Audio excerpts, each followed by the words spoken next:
Hello and welcome. You're watching Race to Power. My name is Mohammed Saleh. And on the show today, it's a verdict day for South Africa's former President Jacob Zuma. Will the country's top court now allow the once disgraced leader to contest the elections this month?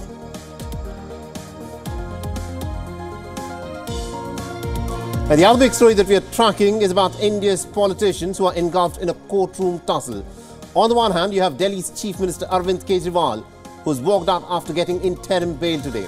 On the other, you have the leader of the ruling party and the ex-wrestling federation chief, who's now one step closer to facing a trial on charges of sexual harassment.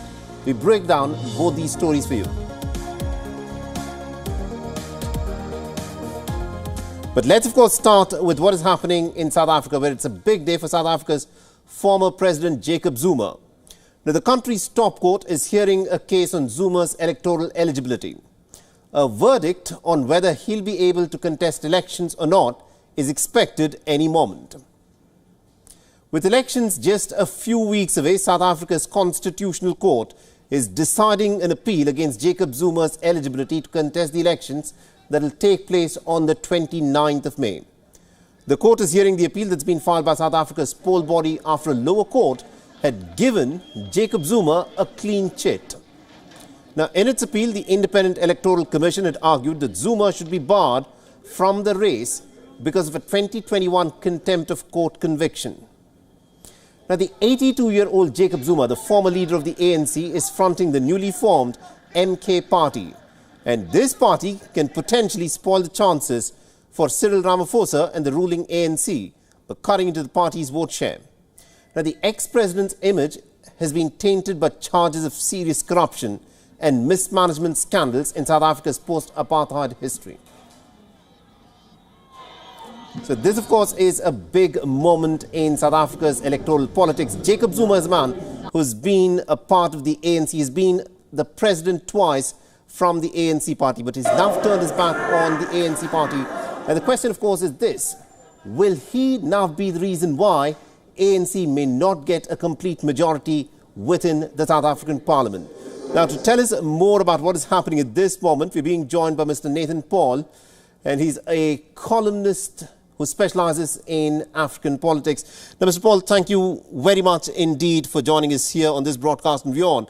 Jacob Zuma, the 82-year-old politician, is someone who's described as a man with 9 political lives in South African politics. Every time he goes down because of a conviction or the corruption scandal that he's involved in, he's managed to bounce back. And today, of course, the Constitutional Court is hearing this key appeal case, whether he can contest on the 29th of May or not. What do you think is likely to play out? Why does Jacob Zuma remain to be such a relevant character in South African politics? It does seem to be a bit of a mystery why Jacob Zuma, even in his early 80s, is still such a formidable figure, not just in South Africa, but throughout sub-Saharan African politics. He has this enormous presence and an enormous support despite years of horrendous corruption allegations. And I think there's 2 parts for why that popularity remains. And one is like many other strongman dictators, like he has a very good ability, very good charisma. He brings people on side. And within all of those corruption allegations, there were a lot of people, a lot of mining companies, a lot of arms companies, and a lot of local businesses and a lot of local politicians who were making an enormous amount of money out of the billions that Zuma was pillaging from the rest of the country. He's done a very good job of using the racial polarization in South Africa to position himself as still a bit of a freedom fighter, still be associated with the anti-apartheid cause. Those early days of the ANC still has some of that legacy of Mandela supporting him. So some black South Africans, and particularly kind of rural areas as well, associate him with progress for their people, more rights, more opportunities, and don't quite make that association that his activities have actually led to the great blackouts across the country, the economic downturn, and the actual lack of opportunity that's facing so many South Africans today. All right. Thank you very much indeed, Mr. Nathan Paul, for joining us and getting us that perspective there.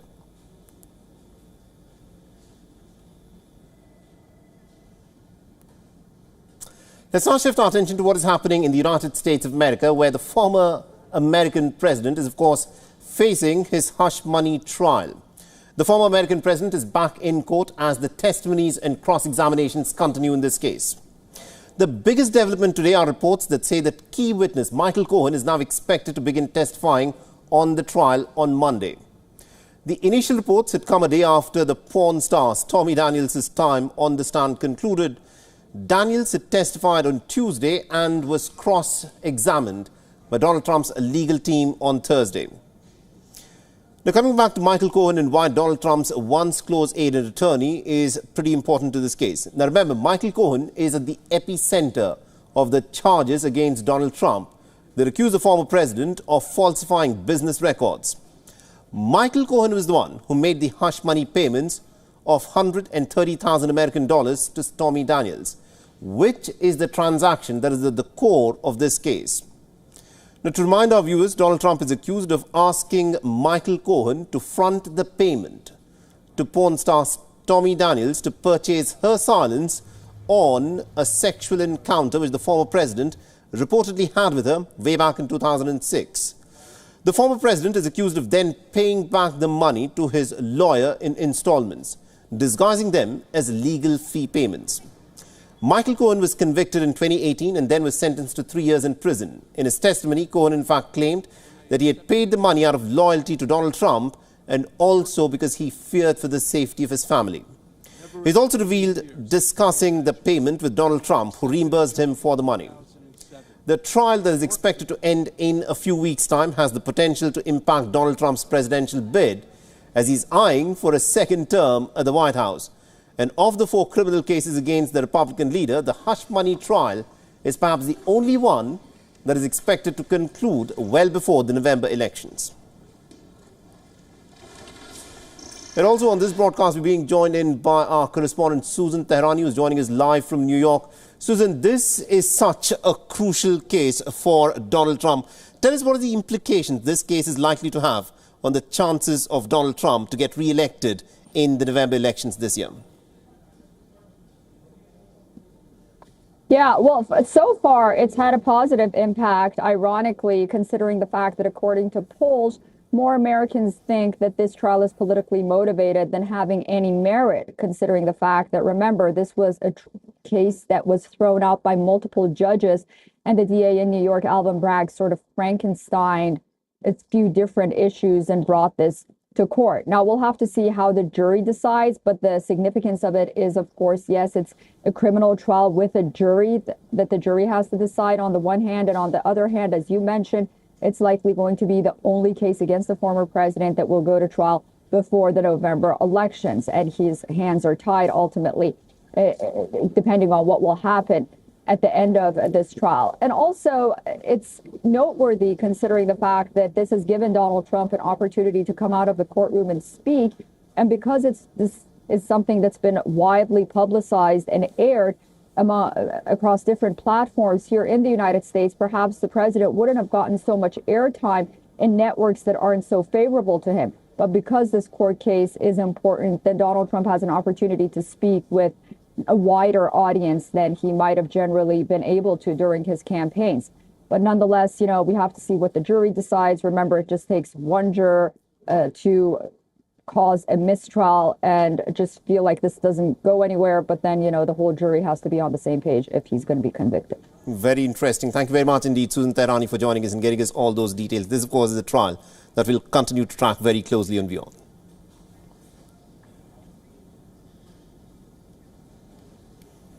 Let's now get some updates from what is happening in India, where India's top court has granted interim bail to the jailed Delhi Chief Minister Arvind Kejriwal. The Supreme Court has now granted bail to the Aam Aadmi Party leader till the 1st of June. While issuing a verbal order today, the two-bench justice asked Arvind Kejriwal to surrender on the 2nd of June without fail. The top court has also clarified that the leader is in fact being allowed bail for campaigning, and he's not to carry out any chief ministerial duties or to interfere in the state government's functioning. Furthermore, Kejriwal has also been barred from speaking on the case that is against him that is currently underway. Aam Aadmi Party workers celebrated the court's decision outside of the party office, and several leaders from the Aam Aadmi Party in the opposition welcomed the interim bail order.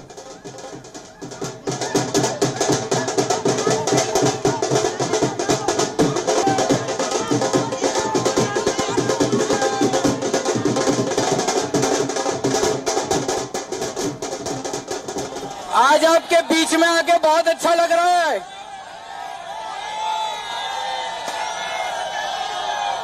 मैंने कहा था ना मैं जल्दी आऊंगा। And just moments ago, Arvind Kejriwal in fact stepped out after being released from the judicial custody. The Delhi chief minister was seen greeting his supporters and party workers from atop a car. On Thursday, the Enforcement Directorate had opposed the Aam Aadmi Party chief's bail plea, arguing that poll campaigning was quote-unquote not a fundamental or a constitutional or even a legal right. The Enforcement Directorate had arrested Arvind Kejriwal on the 21st of March in connection with an alleged money laundering case linked to the now-scrapped Delhi excise policy.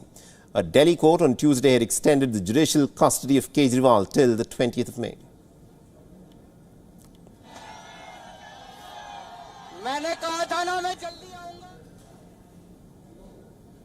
Staying on with more news from India, the former chief of India's wrestling federation, Brij Bhushan Sharan Singh, will face trial on charges of sexual harassment.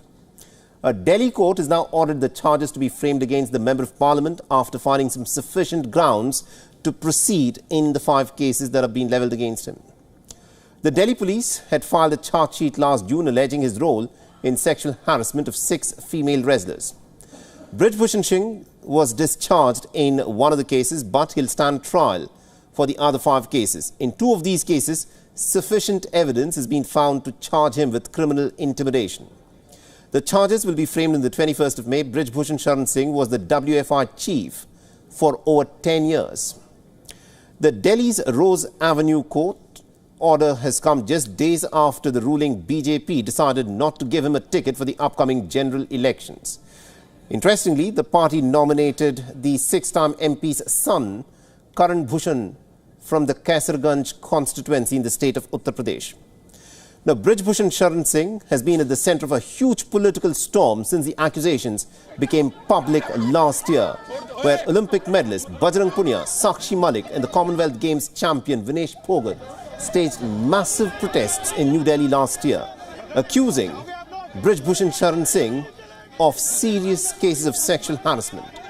Although Brij Bhushan is no longer the head of the WFI, his close aide Sanjay Singh still continues to remain the president there.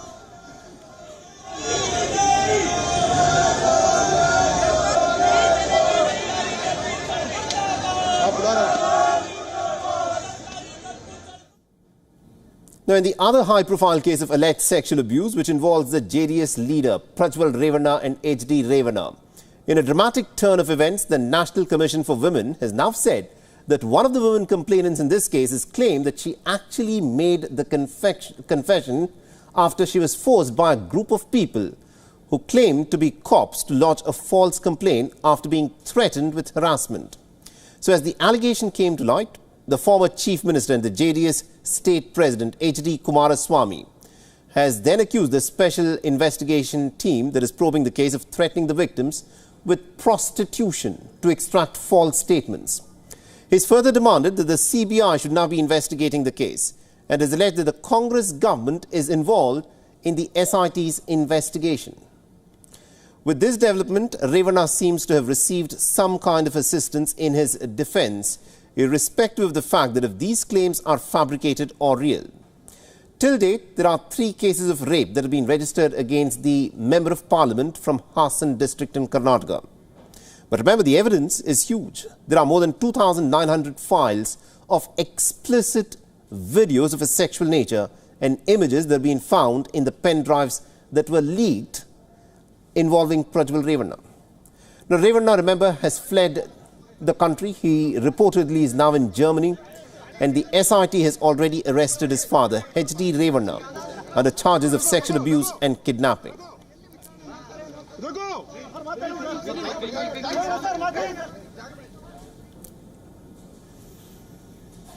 Let's shift our attention to the United Kingdom now, where the re-elected Tees Valley Mayor Ben Houchen has said that the Tories, first of all, need to stop fighting like, quote-unquote, rats stuck inside of a sack. He has blamed the incumbent Prime Minister Rishi Sunak for the complete chaos in the Conservative Party. In the face of a general election which is already not seeming to favour Rishi Sunak's party, Ben Houchen has warned that people will not vote for the Tories if the Tories are not united. Now, Houchin's win is being hailed by the Tories. Their performance in the local elections has forced them to brace for the very worst. So relieved. Humbled, proud to get a third term as the Tees Valley Mayor is a place where I've... Now, during his election campaign, Ben Houchin had chosen to distance himself from the Tory party and had sought the backing only from Boris Johnson. Houchin has said that the chances of a Tory win are getting slimmer every single day. A situation which can only improve if the party leaders put the disputes behind them. Wonderful. I just hope to be able to make as much progress as we have over the first 7 years. The former British Prime Minister Boris Johnson's former Chief of Staff Dominic Cummings is planning to put an end to what he describes as Tory horror. The top Brexit campaigner and one of Westminster's most controversial figures has been organising a series of support groups seeking a public view about a potential anti-establishment party.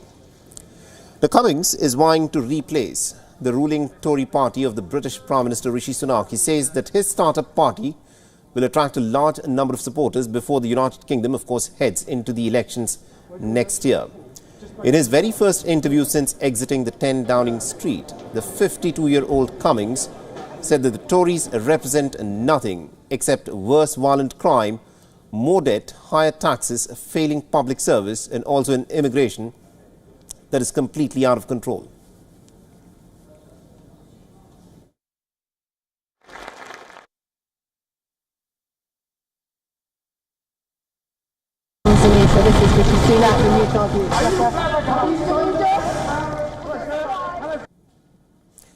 The Cummings had previously stated that while the British Prime Minister Rishi Sunak has a high IQ and has been the hardest working MP in the British Parliament, he has quote-unquote no grip on power and no governing plans, no message and no political strategy to lead Britain.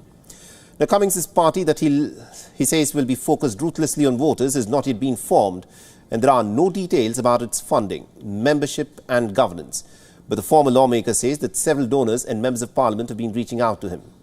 But this startup party with an agenda to bury the Tories has long been in the making, with Cummings having mentioned it several times since leaving office. On one occasion, he'd even said that his credible anti-insider party will take out, quote-unquote, the rotten Tory party by winning elections in 2028. Now, the ardent Vote Leave Brexit campaigner was booted out of the former British Prime Minister Boris Johnson in 2020 over the macho culture at Downing Street and also a series of communication crises. He had shot to prominence during the COVID-19 pandemic after he had driven to the town of Bernard Castle in breach of the then lockdown measures to what he claims was to get his eyesight tested. Where you might choose to do so, especially when cases are rising and... Well, it's time for a short break now, but don't go anywhere. For coming up next, we'll take a look at Venezuela's opposition bloc that has now picked a new face as its presidential candidate. Can Edmundo Gonzalez lead the opposition to victory? Stay with us. We'll get more details on the other side.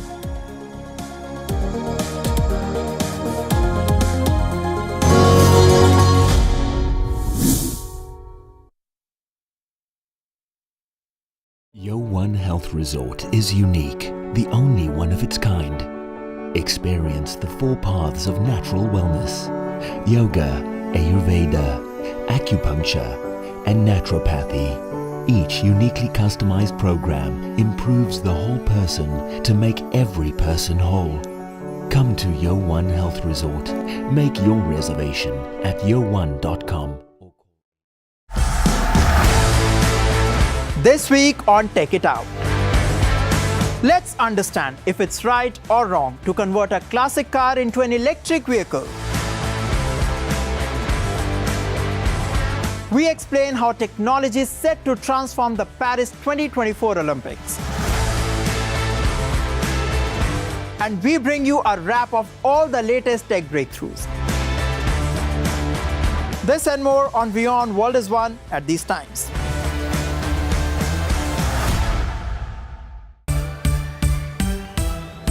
This week on Melt, why aren't creative agencies making enough money? The business of creativity, explained by talented Gautam Regunath. The way that agencies have been pricing ourselves historically is warped. We're still pricing for employee hours, not in the value that we generate. And that's where the entire problem starts. Suresh, I think the simplest thing to do is first, stop charging for input. and start charging for value.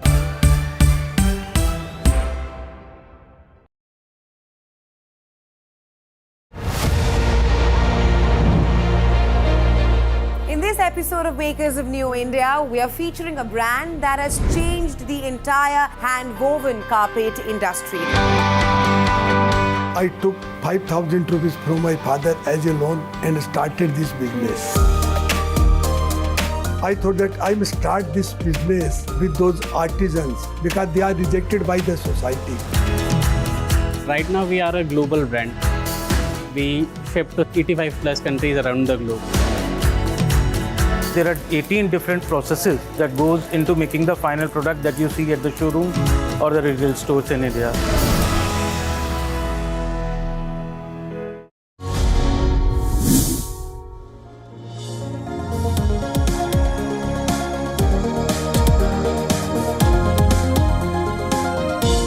Welcome back. Now, Venezuela's race to power finally has a presidential candidate for the opposition, one who is not banned from the presidential contesting elections that will be held on the 28th of July.